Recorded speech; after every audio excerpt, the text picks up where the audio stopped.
Okay, I'm going to dive in. Hi, everybody who's arrived and those of you who are arriving. I'm Robin Lewis, CEO of the Robin Report, and once again, it is my honor and pleasure to introduce our now good friend and who is with us for, I believe, the fourth time. Right, Ethan? I mean, it's becoming a tradition. I love it. So do we. So, yeah, I'm introducing you to Ethan Chernofsky, who most of you probably know because I think you've been coming back to hear him over and over. And he is the Chief Marketing Officer of Placer.ai. So welcome again, Ethan, our good friend, and we are very interested in what you have to say today. You've become kind of a professor for me. I learn every time I listen to you. So why don't we dive in, because you got a lot of stuff there.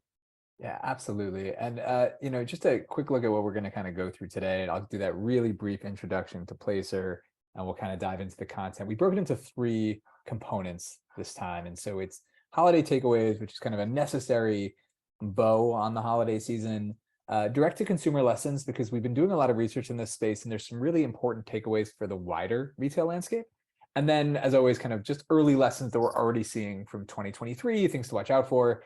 And then, as always, please send in questions. There's a Q&A button situated either at the top or bottom of your screen, depending on how you have Zoom configured. And we'd love to kind of make this as conversational as possible, so send those in.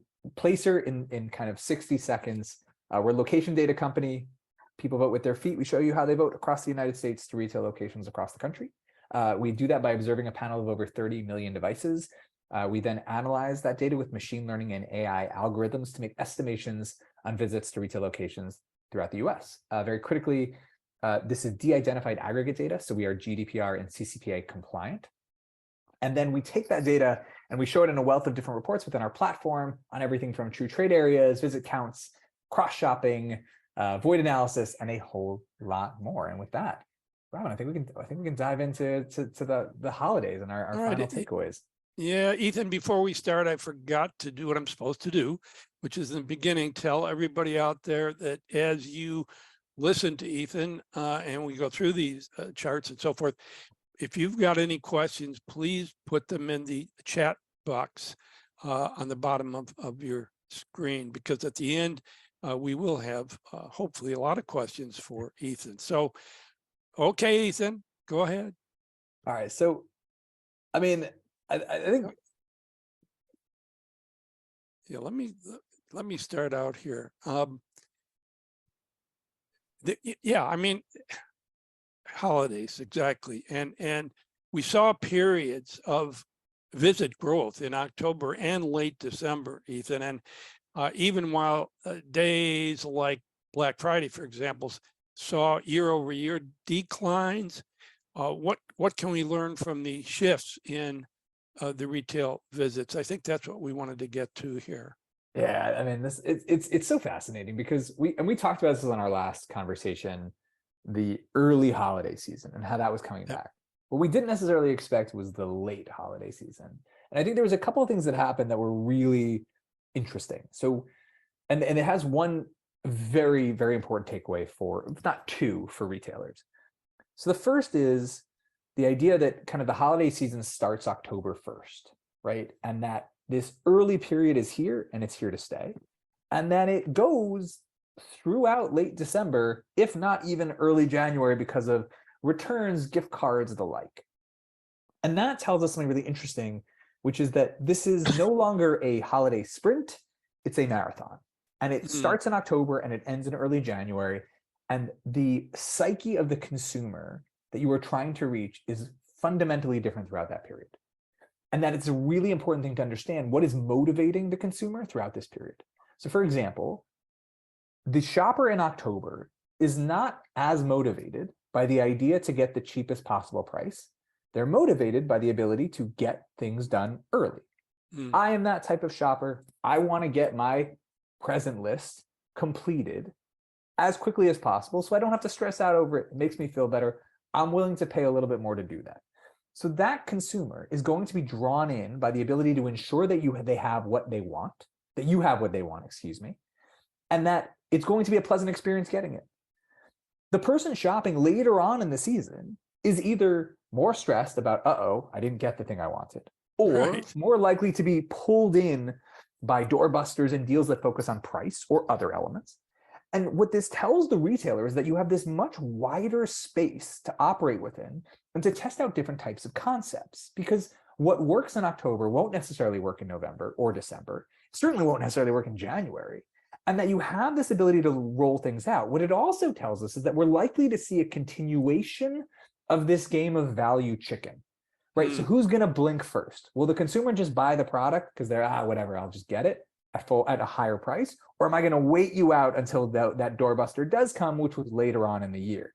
And so these are really interesting shifts. And I guess the final piece is how different the years are and how important that is to remember that no holiday season is the same. So for example, when you look at late December in 2022, Christmas was on Sunday, New Year's was on Sunday, which means that the official day off was Monday for both, which means it was an extra day. It's like, apologies for football examples, but we're nearing the Super Bowl, so I'm going to go. Someone goes offsides and you get a free play. There was an extra day in there. And if you're aware that that extra day is happening, there's a really powerful opportunity to drive extra visits. And that's happening on an ongoing basis. Every holiday season is different, and it's now a marathon and not a sprint. Yeah. So what brands, Ethan, or segments of the industry were the big winners that you guys found during this past holiday season? So, I mean, I'll say the big winner for me was Ulta and the wider beauty category. They did incredibly well. They did incredibly well. You know, I guess the necessary context here is that our expectation, and we talked about this when we last spoke, expect visits to be up compared to 2021, but down compared to 2019. So we're back compared to the peaks, but you know, the holiday season has changed and it's not going to be quite what it was in 2019. Yeah. We were wrong. It was down compared to both for most retailers and most categories. And what happened was some categories just bucked that trend. And one of those was beauty. And there's a clear thinking here. When we think about the beauty space and why it's done so well, it's this confluence of trends coming together to give them an added value. So on the one hand, you have this increased focus on health and wellness, creams, treating yourself, making sure you feel better, that focus on the self in a really positive way that these brands can facilitate. Even think of Bath and Body Works, the candles, the soaps. Yeah. The second element, though, is the return of normal life. So we're going back to the office, even if we're not going back as often. We're going out to dinner again. We're going to events again. And so we need makeup and we need the other range of products. So beauty's essentially benefited from two boosts at once. And it's giving it this extended positive trend, but then also the real power of experience within those locations. So my wife was a makeup artist when we were in college. When she goes to she likes buying those products, but will not buy them not in person. Why? Because however good the technology has gotten in terms of figuring out the right shade for your specific skin tone, it's not perfect. And it is much better done in store.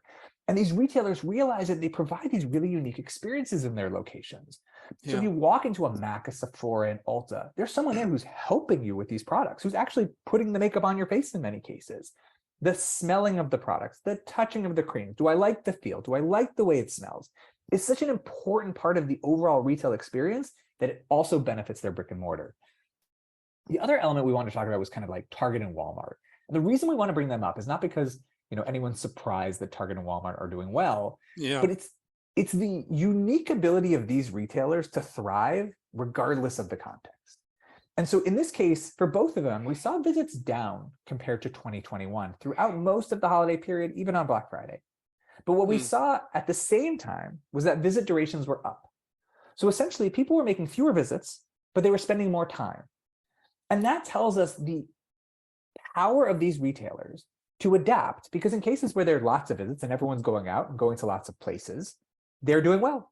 But even when that trends down, they're benefiting because they have so much going on within their locations that when you visit, you can accomplish so much more there and you feel like you're getting value that you're going to stay there longer. That is very interesting, Ethan. And it's a point that I hadn't really thought about too much. But so anyway, after the the initial excitement, if you will, we have, seen reports of the struggles from many of the digitally native brands, as they try to expand on offline. So do you think this will stop brands for coming offline? How could it change their strategies? I mean, so this is so fascinating because it's one of these places where the sine curve, we've been to both edges of it.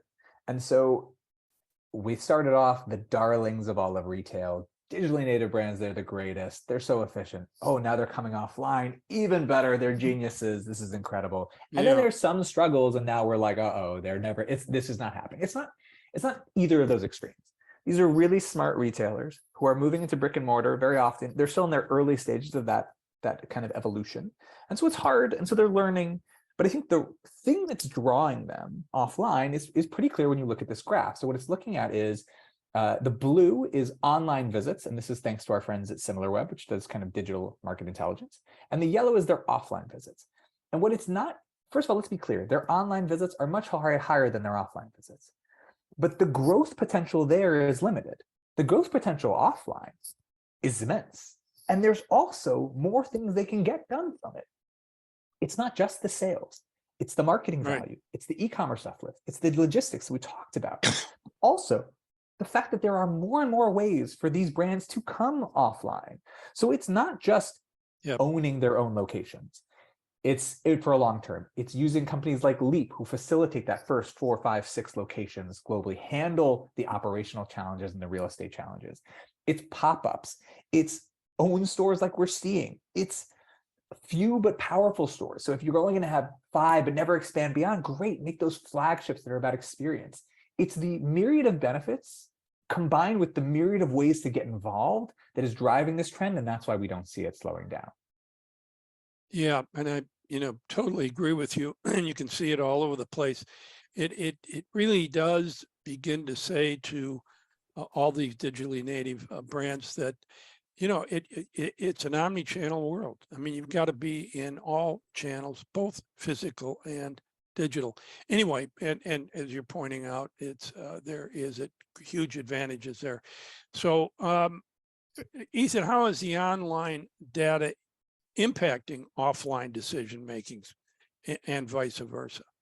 I mean, this is so interesting because I think, again, we're still a little bit rooted in our approach to omni-channel retail, where we say brick and mortar and then everything in kind of all these digital channels. But what's increasingly happening, I think this is where the innovation gets really exciting and where the evolution gets really exciting, is the exchange of information between online and offline, excuse me.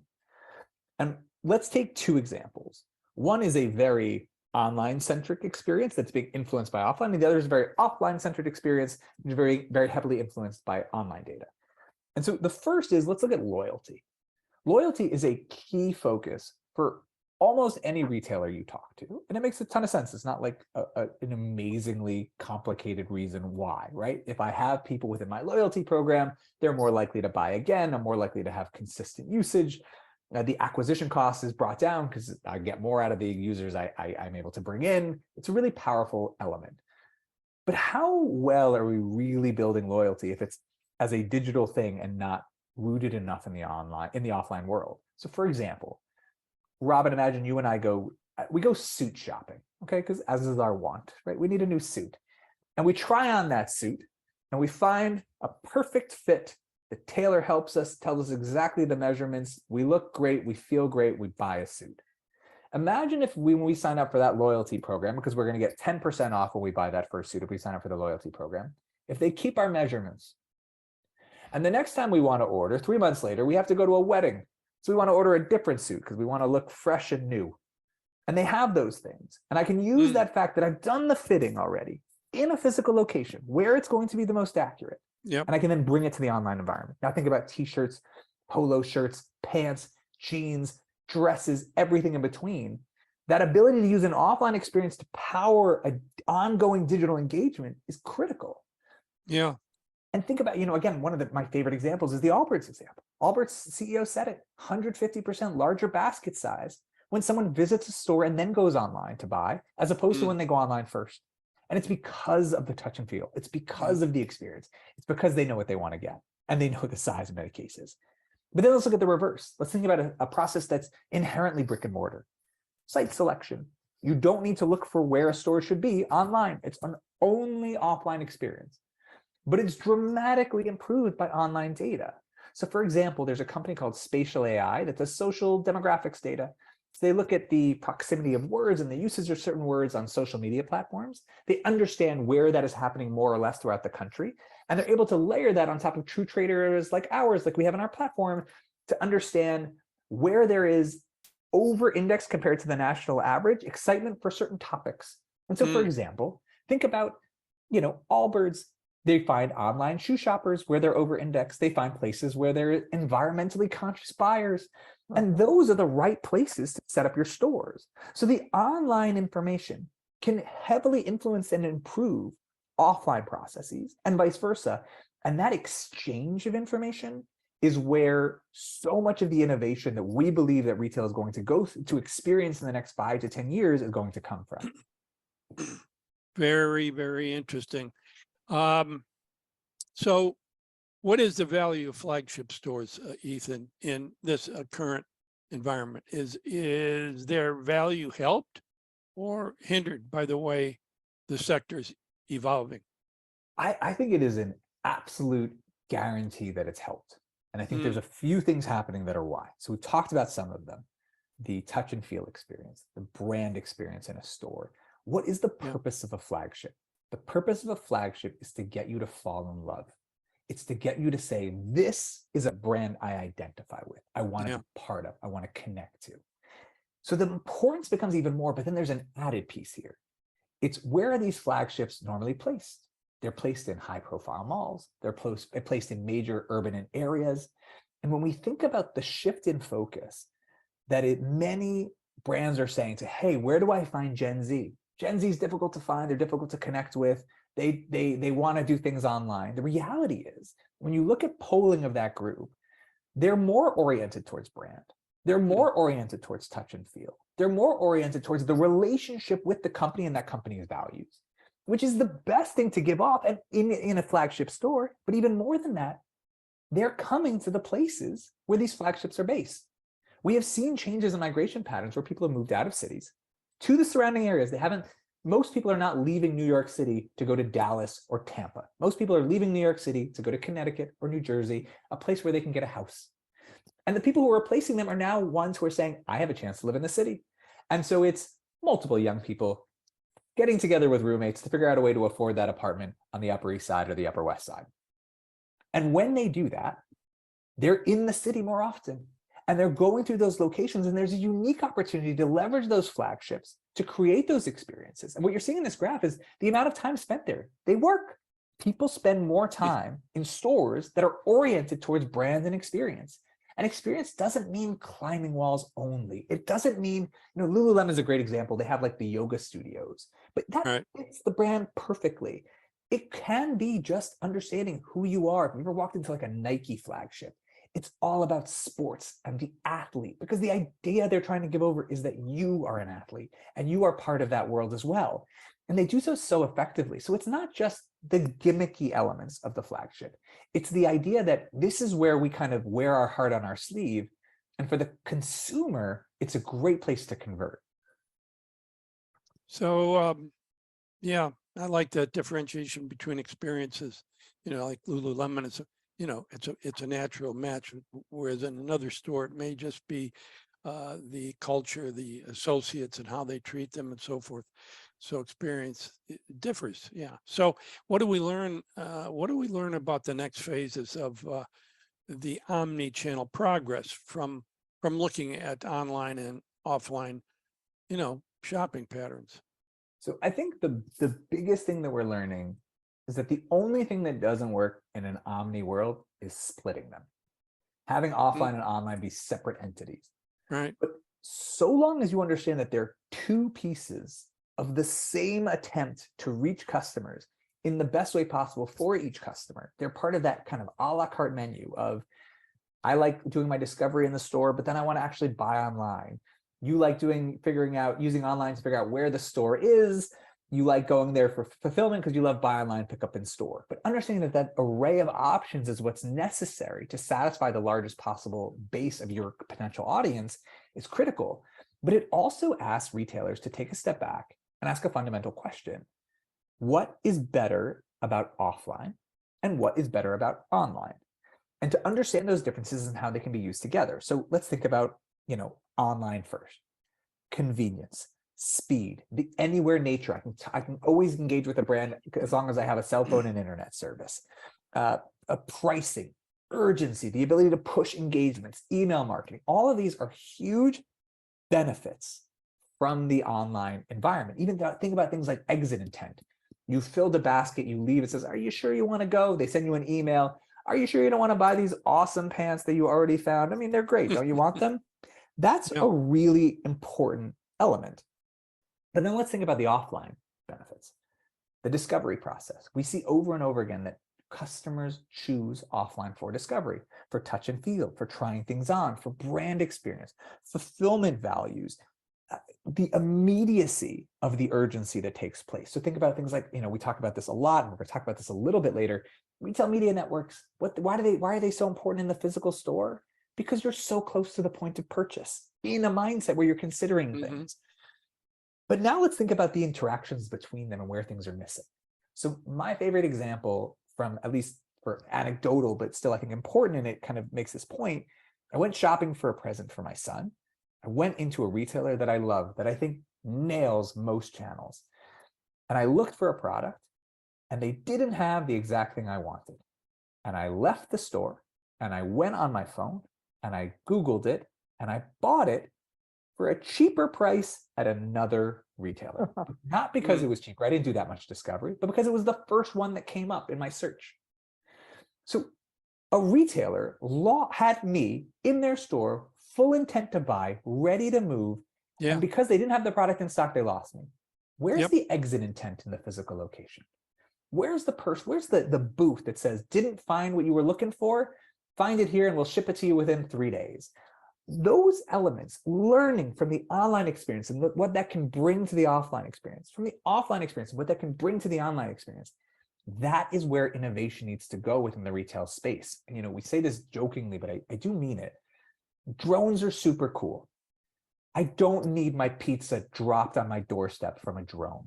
What I need is retailers to learn that there's so much that they're doing that works in one environment, and that there are ways to bring that experience to the other environment. And that's the way to boost sales, boost efficiency, and bring more value to the consumer. Wow. What a great example, Ethan. That was terrific. No, and you were spot on, right?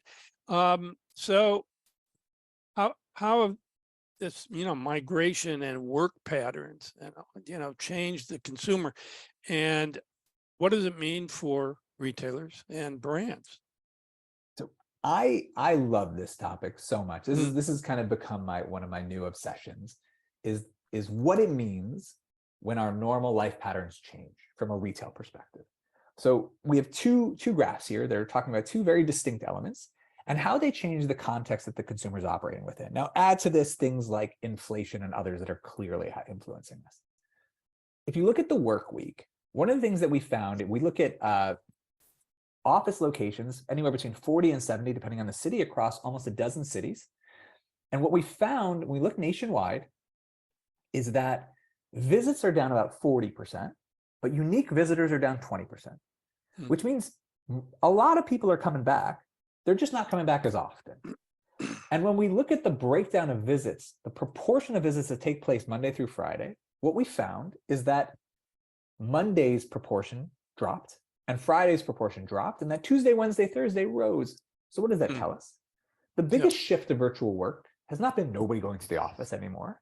It's been we go less. And when we go, it's likely Tuesday, Wednesday, or Thursday. Which means if I'm a retailer, if I'm a coffee chain, this is fascinating. Because in the past, I was dealing with a consumer with two modes for the most part. Work mode, Monday through Friday, and off mode, Saturday and Sunday. Now they have three modes. They have work from the office mode, the day they're commuting, Tuesday through Thursday. They have work from home mode, Monday, Friday. And they have off mode, Saturday, Sunday. What's fascinating is the amount of time available to reach that consumer. Because if I only start work at 9 o'clock and I don't need to commute 45 minutes anymore, I can go to the supermarket on Monday morning or Friday morning, which means the supermarket trip I was making on Saturday doesn't have to happen on Saturday anymore, and I can do something else for myself. It means that if I'm 7-Eleven and building on certain types of consumer traffic patterns, that's going to change. It means that as a cafe, I'm creating incentives for a 2 o'clock deal. Come in between 2 and 4, and for every coffee you buy, we're throwing in a pastry. Because someone's going to sit there for a few hours because they need to get the hell out of the house, because working from home can get a little tedious. And the same thing for migration patterns. It's not the fact that it's not a dramatic change. It's not like there was 30% of people living in San Francisco left. Absolutely not. It's small but significant shifts. It's people who are slightly more affluent, who have established families, moving to the suburb, a degree of separation away. And what does that do for them? Potentially more expendable income, more place to put the things that they might want to buy, more need for certain types of products they didn't need in the past. It's younger people coming into the city. What does that consumer need in that environment that the previous tenant didn't, excuse me. And understanding those shifts, the fact that luxury might have moved to areas where it hadn't been considered a priority in the past. These are all opportunities to test and try to find those things and those tactics that are going to bring you more value in the years to come. And the amazing thing is, we've seen a situation with dramatic shifts, but even small changes offer big opportunities for the retailers that are aware of them. Yeah, it seems to me that it seems to me we're right in the middle of this ongoing shifts in people's lives, life, work-life balance and so forth. And the points you're making, Ethan, are really great. So, luxury, what does the relative success of malls and luxury tell us about the future? So I think what we've seen that's really interesting is that luxury-oriented malls have performed better than other malls. Mm-hmm. And that luxury's done really well, even as their visits have kind of been up and slightly down. Like it's been a really fascinating period for both. And I think what the big takeaway, and it's interesting because I wanted to touch on this. You made a really interesting comment before about kind of experience in stores. And I think it's understanding these are groups that really know who their audience is and are comfortable with that. My favorite example of this is the Chanel store in the American Dream Mall that's appointment only. There is nothing that it makes less rational sense for a physical retail store than closing it off to people. But they're saying it's giving off an idea. It's telling our customer, not everybody, just our customer, that we are a place that is fancy, that is geared towards them, that is personalized, that is customized, that is tailored. But then also think about things about experience within these locations. And I'm stealing an idea from Billy Taubman, who put it perfectly in. So I do want to give credit. I ruin the way that I tell it, but he says it brilliantly. When you walk into a luxury retailer, imagine you walk into a Rolex store and they put out the mat and the guy's wearing a suit and he's calling you sir and he's treating the product with care. That's experience. It's not, again, go back to the beauty example. Bath and Body Works, smelling the candles, the soaps being open so you can, going into a place that sells creams and you can try out, there's a tester kit. That's experience. It's not just the catchy headline grabbers. It's the experience that's baked into what the retailer is attempting to convey to their consumer. And I think it's what luxury understands so well and what other segments need to work to better get. And, even look, I think Dollar General, Five Below, Big Lots, even off-price retail, great examples of understanding who you are and who you are for your customer. But there's so much room for growth there. And I think one of the great places to learn is from luxury. Yeah, for sure. Reminds me of the first time I walked into a bakery when I was a little kid, and you could smell the bakery. I mean, it was like incredible. To me, of course, at that age, it was luxury, but you make some great points there. So, Ethan, who has started the year off, really good and strong, and what can we learn from their success? Have you got a few of them there? Yeah, I've got a few, and I've kind of key lessons for each. So one is HEB. HEB is a super impressive grocery chain, but the thing that always impresses me is how loved they are by their audience and by their region, and how much they lean into that by having locally sourced products that kind of sing out, "This is Texas." And there's something about that, and I think it's such an important lesson for smaller chains, especially those that are regionally operated, because we often hear about, oh, it's so hard to compete with a Target, a Walmart. Obviously, they're the giants and they're great. Yeah. But your advantage is the fact that you're small, your ability to adapt and move quickly, your ability to think locally and regionally. Those are things that I think HEB does extremely well.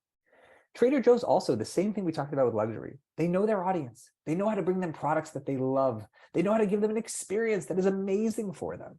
And they know how to double down on those elements because that's who they are. They are fully aware of their USP within the grocery environment. And it's why one of the reasons I think they do so extremely well. Yeah.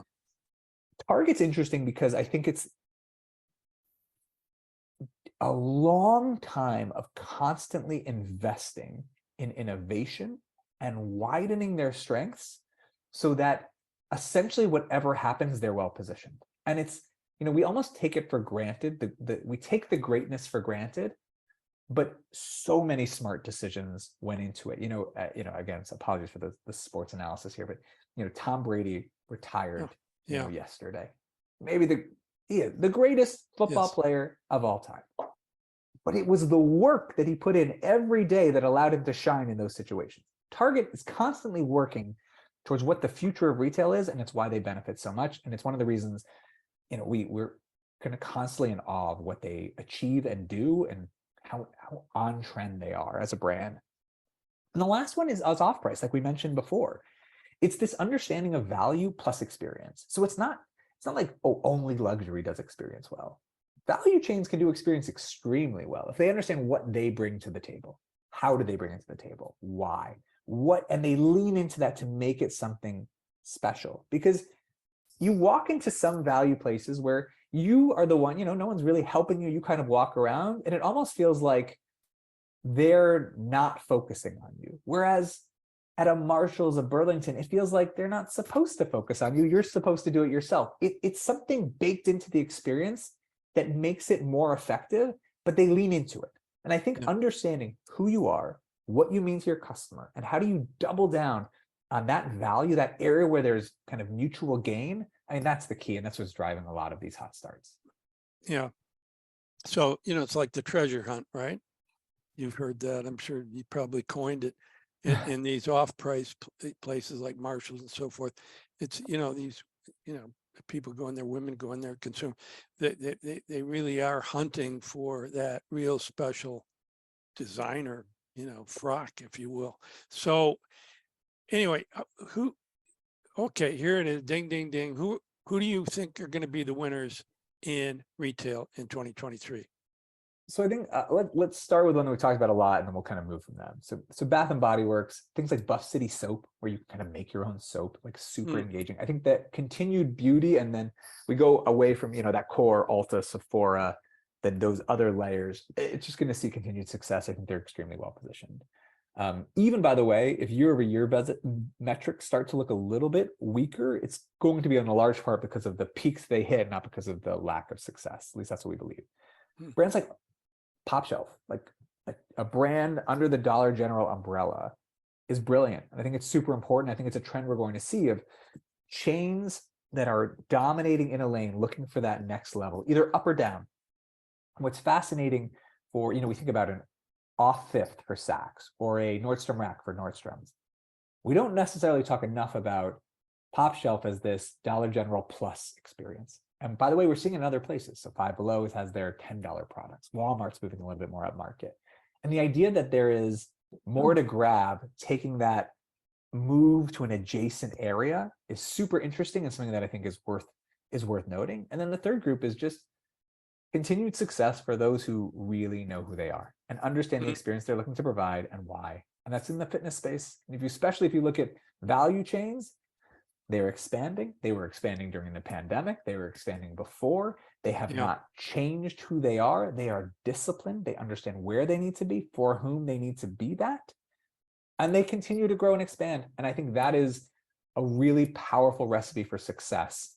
Do you know who you are? Do you know the value you provide? And do you know how to find the places to bring that value to the right audiences? Seems simple, doesn't it? I mean, it's so much easier to say than do, but I know, but you put it well. So where are the surprises? They're going to be, where we're going to see any? I mean, I think so. I think there's going to be 3 categories of surprises. So category 1 is those who are impacted by the pull forward of demand. And this is, I'll shout out my friend Simeon Siegel, who gave me the 101 on this issue. But if you were in a space where 18 months worth of demand was fulfilled in 9 to 12 months, yeah, you were going to see a hit. And I think that explains a lot. There's a certain visit drops at places like Best Buy or in the home improvement category. But I think when you think about great retailers who nothing's changed strategically, they continue to be really smart. They continue to make really smart decisions. They're just impacted by this external factor. And as that external factor fades, as inflation starts, the impact starts to dissipate. As this pull forward of demand starts to dissipate, expect them to do very well. Another group is what we call the formerly strong. And we talked about this. Think about Old Navy. They're just a great example. Old Navy, 2018, 2019, what a brand. They need to spin off from Gap. They're too strong. They're being held back. Now they're facing struggles, right? And it's because they're a middle-oriented retailer. They have challenges with the supply chain. It's hitting their margins. They're operating in a space that's going to be uniquely affected. As those external impacts start to dissipate, you expect them to start doing well again. And so they're a group that I think is a place to look for surprises. By the way, full-service restaurants, another great fit within there. If they were doing well pre-pandemic, and then the pandemic and the environment around it is what's caused a lot of their challenges, and they're still well capitalized, is there really a reason to think that everything has changed so dramatically they won't bounce back? So I think that's a category to look for winners. And then the third one, and I think it's really interesting, is books and movies, right? 2 categories that I think we would have been happily capable of writing off as saying, oh, no one's ever going to go to a bookstore again. Movie theaters, never. And I think that the interesting thing here is you're seeing them identify what they do. So you don't need a Barnes & Noble on every corner. But a Barnes & Noble is an experiential place to sit, to consume, to engage with other things going on, food and drink and coffee and the like. That's still a powerful entity when utilized properly. So not one everywhere, but in the right places, they can be very successful. And the same thing for movie theaters. Movie theaters, sadly haven't watched a movie recently enough, but if we think about, trying to think about a great Netflix movie, Marriage Story, with Adam Driver and Scarlett Johansson. It's about relationship that falls apart. I don't need to watch that with 100 other people in a movie theater. I'm much happier to watch it on my couch on Netflix. But the new action movie, Top Gun Maverick, the new Marvel movie, the new Batman movie, yeah, I want to see that on a big screen. That's the experience. And I think the more that theaters recognize the content is what's going to drive people, you're going to start seeing a diversification of the type of content they utilize, because the things that make people want to watch it in a group are very different than the things that people want to watch at home. And if you can start creating the deals around that, there's a real opportunity. Very interesting, Ethan. And, I want to start. Hi, Deborah. I want to start the questioning off with a question I have. Okay, which rolls right out of your last point about bookstores.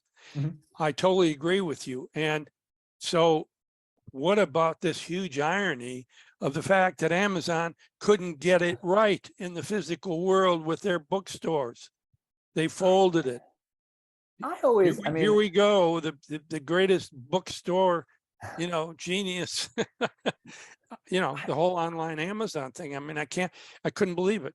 I think the interesting thing, there's a challenge with big companies. And, I heard a CEO talk about this once, where there was a tool where he constantly, it was a high-tech CEO. He was constantly asked, well, why doesn't Google just do what you do? And he said, because for Google, this is small potatoes. For me, this is massive.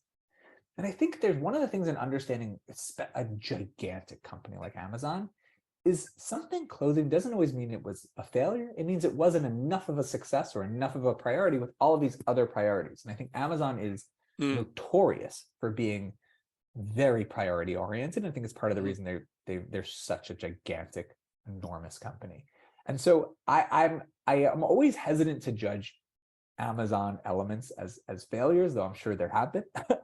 But I think that the interesting thing is, like, where does it matter and why? Like, it's something could be, I mean, again, let's make this fun. Like, imagine you and I decided to open up a bookstore.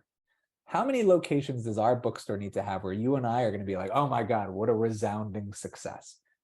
5, 6, we'd be thrilled, right? We'd be like, oh my God, the Robin and Ethan's bookstore is doing amazing.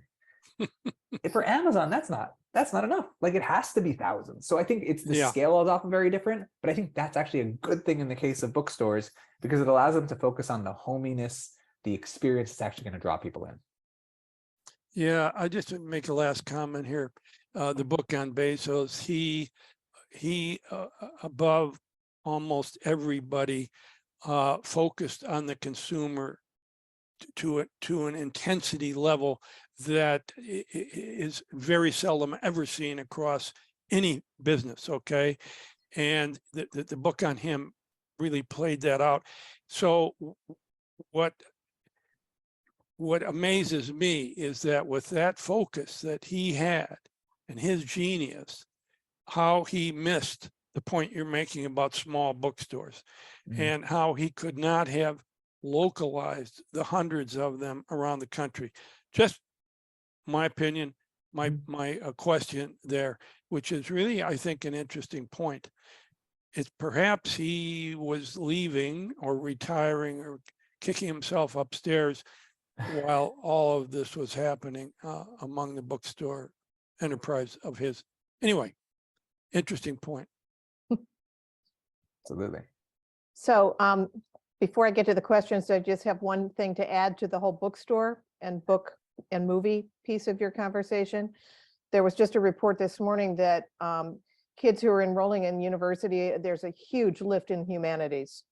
And it seems to be eclipsing the STEM trend that we've seen over the years. And part of the explanation is that philosophy, literature, art, poetry can provide some sort of insight about what the hell's going on in our world today, more than just studying analytical science. So too bad about Amazon bookstores, maybe more now than ever. You know? So one of our questions from our audience is kind of related to what we're just talking about in trends, is how do you see considered purchase retailers affected by these big trends? In other words, mattresses and cars. Is there a correlation between behavioral shifts and some of the things you were mentioning and those particular categories? I think those are really affected by kind of demand being pulled forward and inflation. So, you know, you're only going to buy so many mattresses, and you're only going to buy a mattress so often. And so, you know, unless you're like me and you have a mattress collection. Okay. But it's just so big house. If you had that period of movement and you had that surge, and I think one of the things we're seeing is really interesting. It's not just retail, it's high tech, it's e-commerce companies, it's the range. Things shifted, and we said, oh, that's it, that's the new normal. We got to race to catch up to this, not recognizing that sometimes a shift in response to an extreme event will bounce back and find equilibrium. And so I think some of those elements where if you saw a huge increase in demand, it's unlikely that, and it was driven by a unique pandemic environment or a unique inflation environment or whatever it may be, it's unlikely that's going to not go back, right? It's not lasting at that level forever, and it's not going to continue at that pace. So I think that's the environment we need to consider. I think in an inflationary environment, it might be even a little bit more delayed, but these are critical products. And so if you know how to find the audience that needs you, you're going to, you know, get there. Okay, so kind of related to that, more the question that in terms of how do trends correlate to business practices, what do you think is missing in a lot of businesses that can take all the data like you do and turn it into something that's meaningful? What type of skill set does somebody need, or what kind of training in university, college, does a person need to transcend the numbers into something like the way you explain your data? It's more I think behavioral, it's more lifestyle, it's more meaningful. it's comfort level with numbers. And the honest truth is, I say this when I meet people all the time. I just call BS when people say, I don't know how to, this is beyond me, I don't know how to use data. I'm like, nonsense. You use data every single day. Every day we walk around and we make decisions based on the inputs from the world around us. We see a car speeding, we know to slow down and maybe not cross the street or to look twice. We see that there's a truck parked on the sidewalk. We know to slow down there because maybe someone pops out from behind the truck. We're constantly taking in inputs. Numbers are just another input. And even if you're saying, I'm not the most comfortable with numbers, understanding how to view them and how to just, where is something looking off? Where does something look like it doesn't make sense? Where's something too extreme from what I expect? And then starting to utilize the amazing experience that any professional has gained to say, what are potential solutions? And they're not all going to be right. I think the really important thing to think about of most of the decisions we're coming to is, we're wrong. It's okay. We bring bad ideas to the table, and that's fine. And the idea is, but if everyone's bringing ideas and those ideas are rooted in something, it makes it so much easier to have the conversation, so much easier to come to kind of an agreement on what the right approach is. And then when that approach goes right or wrong, to understand how we got there. Because, oh, the metric we looked at that led us to this conclusion, that's not the important metric to look at. And this metric that we looked at that helped us drive a lot of value, we should be more aware of that. These are all valuable processes. I think the most important thing is the comfort level to just start trying to play with it and then fail your way forward. Yeah, Okay. good. So kind of a little bit related to that, a lot of your charts are year over year versus 3 year over 3 year. So from a data perspective and analytics perspective, which is more meaningful and predictive as a pattern? Because you've got both. And it's a great question. They don't match. No, you're 100% right. I think the answer is we are going to, at least we at Placer are going to move heavily towards, I'd say if we were using almost 50-50 last year, it'll be 70-30, 80-20 towards year over year. And the reason is looking at pre-pandemic is now 4 years ago. And it's just too much distance. Too many brands that expanded too much, launched new strategies, have a new CEO that's done some massive shift in their approach. And it's difficult to compare those two elements. The reason we'll still do it sometimes is you want some degree of context. For retailers who haven't had 10, 20, 30, 40, 50% increases in stores, it does still give us a measuring stick for things like, look at the grocery sector. Down year over year, up pre-pandemic. That's really important because it shows us that the curve, they're still better off than they were before, even if they're down slightly year over year. And so you want to use metrics and utilize as a more wide array of metrics to give us more context. But I think we do need to move more towards year over year just because we're losing the value. I think what we're going to do more of is looking at things like visit duration, looking at things like cross-shopping, looking at other metrics that can give us that context where we had been looking at kind of the year over year, 3 year side by side to do. Interesting. So kind of related to that, somebody's asked if he or she were a marketer, how do you correlate sales with your dwell time and your store visits? Because one could argue that people go to stores because they don't have anything else to do. I mean, some people are lonely or they're just, the kids are meeting and having fun. So how do you overlay whether the dwell time and the visit actually does lead to higher sales? You look to identify your correlations, but at the lowest possible level. So I'm not going to do it nationwide. Nationwide is interesting, but I want to look, especially if I'm the retailer itself, and I have access to the sales data. I can do much more refined correlations. I can look at groups of stores that are overperforming and try to understand what the mix is. But I think also part of it is recognizing that it doesn't have to be a one-for-one. Everybody who comes into the store purchases. It can be recognizing the value of the visit for the value of the visit. So the retail media example is a great one. We talk about the value of online entities through the concept of impressions. Again, if you go and you kind of pay LinkedIn or Facebook or Google, impressions are a metric that they're selling you on, which is someone who saw something. They didn't do anything. They saw it as they were scrolling. They could see it for a second. They could see it for 10 seconds. They could never click on it. Our data looks at someone who's been in your store for 5 to 7 minutes. Right? And we're going to launch short visits too. But imagine the difference in the caliber of interaction when someone walked into your store. So I would say to that retailer, there's a value to the person who goes in because they're bored and they just want to look around, because someone wants to grab that person's eyeballs because they're buying somewhere. And so the kid who's going through, if it's, I have a 10-year-old daughter who's starting to think about her kind of fashion identity. Is she spending a lot of money in a retailer? No. Is there a value to her coming in and potentially falling in love with a brand that she will start purchasing over time? Maybe 10 is not the best example, but 16, 17, certainly.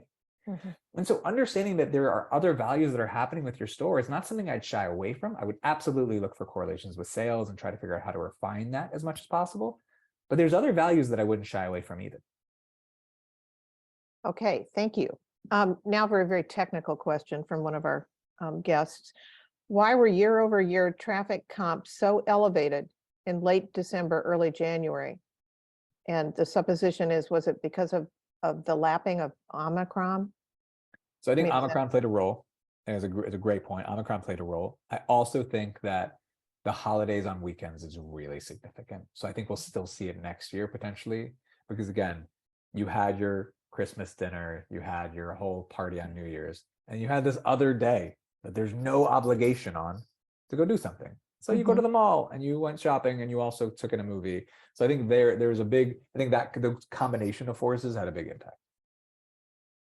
And the final question, can you give an example of any apparel retailers that are doing the experience brilliantly, other than Lulu, which we always reference, but is there somebody else, someone else? I always feel like I need to reference Lulu because I got it wrong on them when I first started. And so it's like, as part of my, my apology is like, the Bart Simpson writing on the chalkboard 100 times. It's like, I will always mention the Lululemon and say how amazing they are and how wrong I was. Look at others in the sports and athletic wear space. I mean, I think Nike does a brilliant job of focusing on experience and brand within their locations. I think, the examples from luxury are great ones. Those who really kind of get what their store. I think the beauty examples. If you ever walk into a MAC versus an Ulta versus a Sephora, which is, again, not a huge consumer of those brands, but as a holding my wife's hand as we walked into all of them, they are fundamentally different environments, speaking to fundamentally different audiences and giving different experiences. I think those are the great ones. I want to feel like you know who you are when I walk into your store. If that is, I think, the kind of the litmus test, and when it feels like something, whether you love it or hate it, there's something there. And if it's just like, and this could be any other retailer, I think that's where the problem is. Seems to me it's kind of a small town phenomenon where everybody knows everybody knows your name, kind of like Tractor Supply, as opposed to living in New York City where you're just an anonymous beauty shopper walking into Bloomingdale's, which is the struggle. I think the big challenge for some of these big department stores is to try and personalize it and make it intimate, which it is 100%. not. Yeah. So I think that's it. Thank you so much for making sense of the world that we shop in. Yeah, Ethan, as usual, you're terrific. This is always a pleasure. Thank you so much. Will you come back? Great. I hope. Looking forward to the next one, Robin. Okay, Marked on my calendar. Me too. Thank you again. Thanks. Take care, everyone. Bye. Take care, everyone. Take care. And thank all of you out there for watching.